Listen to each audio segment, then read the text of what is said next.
मंदी के इस माहौल में सरकार ग्रोथ की रफ्तार बनाए रखने के लिए इंफ्रास्ट्रक्चर में खर्च बढ़ाने जा रही है। आज योजना आयोग के उपाध्यक्ष मुंटिक सिंह आहलूवालिया ने इस बात के संकेत दिए। क्या कहा उन्होंने, जानते हैं अपने संवाददाता शिशिर सिन्हा से। शिशिर, इंफ्रास्ट्रक्चर पर खर्च बढ़ाने की क्या योजना है? देखिए, जो बड़े पैमाने पर इंफ्रास्ट्रक्चर पर खर्च बढ़ाने की कोशिश है, इसकी पहली कोशिश है, उसके तहत योजना आयोग ने अनुमान लगाना शुरू किया है। अगले 10 दिनों के भीतर वो अपनी रिपोर्ट सरकार को सौंपेगा और उसमें ये बताया जाएगा कि कितना ज़्यादा खर्च बढ़ाने की ज़रूरत है। हम आपको यहाँ पर बता दें कि प्रधानमंत्री ने साफ तौर पर कहा है कि मंदी को एक आधार बनाते हुए इंफ्रास्ट्रक्चर पर खर्च बढ़ाने की ज़रूरत है और इस दिशा में काम करना चाहिए। हालांकि अभी आयोग की ओर से कोई अनुमान नहीं दिया गया है, लेकिन जो शुरुआती अनुमान है वो 50 से 55 हजार करोड़ रुपए के बीच का है। शिशिर, इंफ्रास्ट्रक्चर पर जो खर्च बनाने की बात है, इसमें सरकार की मुश्किल क्या है और सरकार के सामने क्या उपाय हैं?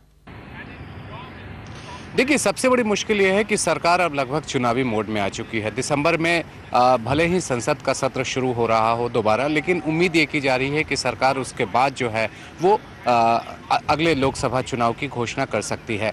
तो यहाँ पर सरकार की सबसे बड़ी मुश्किल ये है कि इतने पैसे आएंगे कहाँ से अगर खर्च बढ़ाना हो।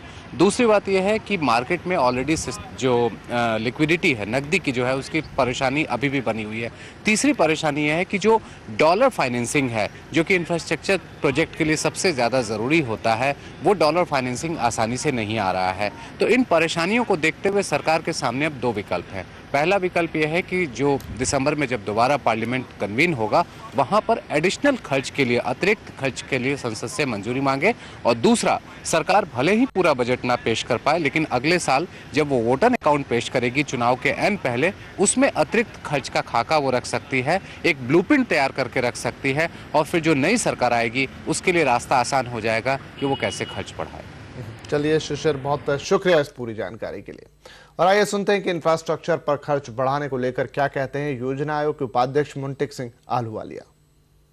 Since the global recession is not going to end tomorrow, and it is likely that it will remain in place for most of the next financial year also, what we are doing now is very relevant to build up momentum so that next year there can be a much stronger thrust in this area.